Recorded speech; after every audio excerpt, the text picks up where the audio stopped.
Assalamualaikum warahmatullahi wabarakatuh. Saya Quratul Ain binti Muhammad Ramza, A217393. Jadi ini adalah video refleksi saya bagi kursus pengurusan program berimpak. Saya ingin berkongsilah sedikit pengalaman dan serta ilmu yang saya perolehi sepanjang saya mengikuti kursus ini. Sejujurnya, sejak awal semester lagi, dari mula-mula saya masuk U lagi, saya memang seorang yang suka melibatkan diri dalam program. Tetapi melalui kursus ni, saya mula memahami tujuan sebenar program yang berimpak.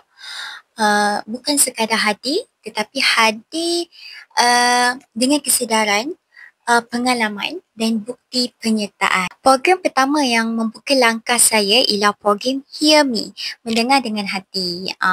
Ia berlangsung semasa minggu pertama pengajian saya lagi. Dan secara jujurnya, program ini sangat menyentuh hati saya.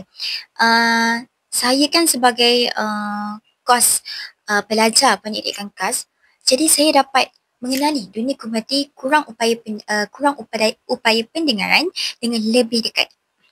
Saya lawat 3 kilang untuk melihat proses imkan kokliar, dan juga ia adalah pengalaman yang bahagia lah. Saya bukan hanya belajar tentang alat tu, tetapi saya belajar tentang harapan yang bersama teknologi tersebut. Program kedua saya ialah Festival of Idea dekat Putrajaya.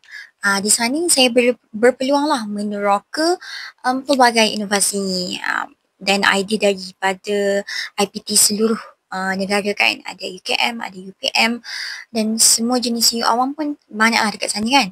So saya melihat kreativiti dan usaha penyelidik memberi saya inspirasi bahawa bidang pendidikan juga mampu bergerak seiring dengan kemajuan teknologi dan penyelidikan. Dan seterusnya, program Perakan Maulid Rasul. Di sana, saya dapat peluang untuk sama-sama mengimarahkan kelahiran Rasulullah SAW.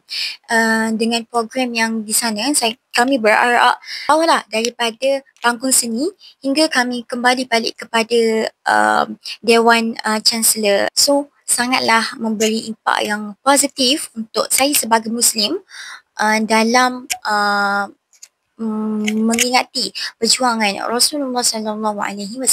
InsyaAllah ilmu dan pengalaman yang saya perolehi akan saya gunakan dalam bidang yang saya cintai lah, iaitu bidang pendidikan kan. Akhir kata, saya ingin mengucapkan terima kasih kepada pensyarah dan semua yang membantu saya menjalankan kursus ini. Semoga segala pengalaman dan ilmu yang diperolehi menjadi tempat berguna sepanjang saya sebagai pendidik yang lebih matang, lembut dan berkhidmat. Terima kasih.